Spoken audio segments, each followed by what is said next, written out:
आप सभी का हमारे चैनल में बहुत बहुत स्वागत है। आज हम लोग जैक बोर्ड के क्लास 8 के क्वेश्चंस करने जा रहे हैं, जो कि प्रश्नावली 1.1 से है।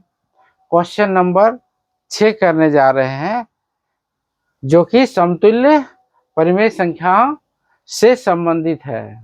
तो समतुल्य परिमेय संख्या होता क्या है, इसको आइए समझें। समतुल्य परिमेय संख्या वैसी परिमेय संख्याएं होती है जो दो या दो से अधिक परिमेय संख्या का मानक रूप समान होता है।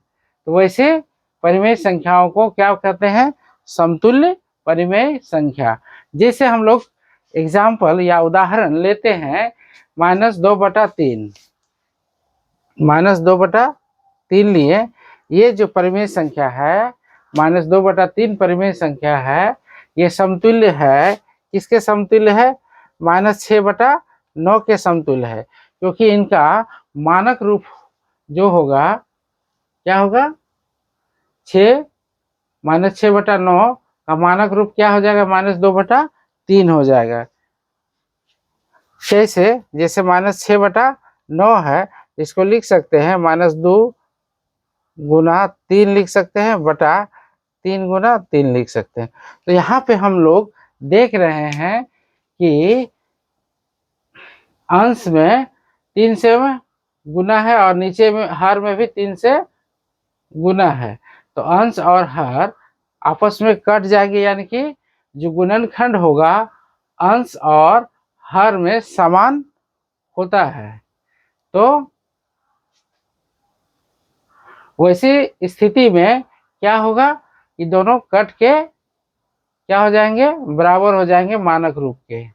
तो दो या दो से अधिक परिमेय संख्या जिनका मानक रूप अगर समान हो, तो वैसे परिमेय संख्याओं को क्या कहेंगे हम लोग? समतुल्य परिमेय संख्या कहेंगे। लेकिन ये दो या दो से अधिक परिमेय संख्या को तुलनात्मक रूप से रहे, उसी को ही हम लोग क्या बोलेंगे? समतुल्य परिमेय संख्या। जैसे -2/3 का समतुल्य परिमेय संख्या क्या हो जाएगा? -6/9 हो जाएगा। फिर उसी प्रकार हम लोग करेंगे आगे भी, तो इसका क्या हो जाएगा आगे? जैसे हो जाएगा हम -8/12, तो इसका भी ये क्या हो जाएगा? -2/3 जो है -8/12 का समतुल्य परिमेय संख्या होता है, यह है। तो आप समझ गए होंगे कि समतुल्य परिमेय संख्याएं क्या होती है। समतुल्य परिमेय संख्याओं के बारे में मैंने अभी जो बताया है, तो यही डिफिनेशन होता है और यही समतुल्य परिमेय संख्या होता है। तुलनात्मक होता है, परिमेय संख्याओं के बीच तुलनात्मक हम लोग अध्ययन करते हैं।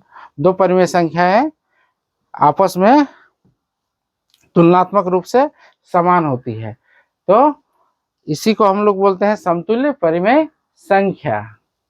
तो उसी से संबंधित हमारा प्रश्न है, क्वेश्चन नंबर हमारा 6 है, निम्नलिखित के समतुल्य 3 परिमेय संख्याएं लिखिए।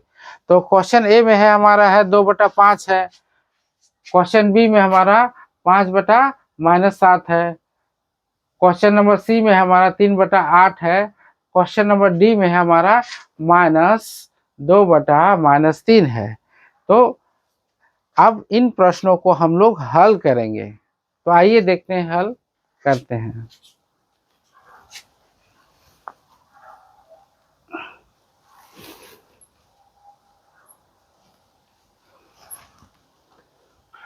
तो सबसे पहले क्वेश्चन नंबर ए लेते हैं हम लोग। 2/5 है, तो इसका 3 परिमेय संख्या क्या समतुल्य? 3 परिमेय संख्या क्या हो जाएगा? तो ऊपर नीचे जो है ना, अंश और हर में समान संख्याओं से गुना किया जाता है, वही इसका 2/5 का समतुल्य परिमेय संख्या होगा। तो सबसे पहले 2 और 2 से गुना करते हैं हम लोग। क्या करेंगे? 2 और 2 से गुना करेंगे, तो क्या हो जाएगा? 4/10 हो गया। पहला मिल गया हम लोग को। उसी प्रकार 3 से गुना करेंगे, तो क्या हो जाएगा हमारा? 3 दूनी 6 हो जाएगा और 5 तिया 15 हो गया।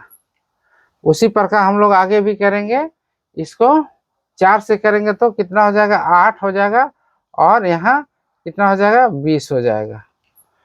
समझ गए हैं आप? तो इसी प्रकार से बाकी जितने भी समतुल्य परिमेय संख्या, जैसे 5/-7 का भी निकालना है, तो इसी प्रकार से हम लोग निकालते जाएंगे। तो क्या हो जाएगा हमारा बी में भी 5/-7 है हमारा, तो ऊपर से 2 से गुना करेंगे तो कितना 10 हो जाएगा, -14 हो जाएगा। फिर क्या करेंगे 15 हो जाएगा, नीचे -21 हो जाएगा।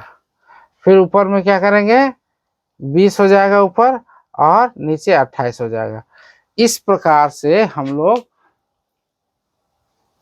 ये जो जितने भी परिमेय संख्याएं हैं, ये क्या हो जाएगा, उनका मानक रूप जो है 5/-7 है।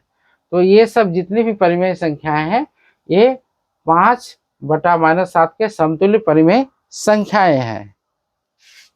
तो सी में भी हमारा क्या हो जाएगा, 3/8 है, तो क्या हो जाएगा इन लोग का, ये हो जाएगा 6/16 हो जाएगा, फिर 9/24 हो जाएगा, फिर 12/32 हो जाएगा।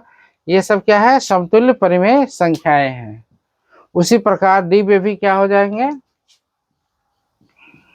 -2/-3 है, -2/2, इसको लिखेंगे -4/-12, 12 नहीं -6 हो जाएगा, ये -6/-9 हो जाएगा, -8/-12 हो जाएगा। तो ये सभी जो हैं -2/-3 का समतुल्य परिमेय संख्याएं ये सभी हैं। तो इस प्रकार से हम लोग समतुल्य परिमेय संख्याओं के बारे में आज जाने। तो समतुल्य परिमेय, अगर आपको हमारा सॉल्यूशन अच्छा लग रहा है तो हमारे चैनल को सब्सक्राइब कीजिए, ताकि क्लास 8 के वे बच्चे या आप तक अच्छा से अच्छा कॉन्सेप्ट मैं लेके पहुंचा सकूं। धन्यवाद।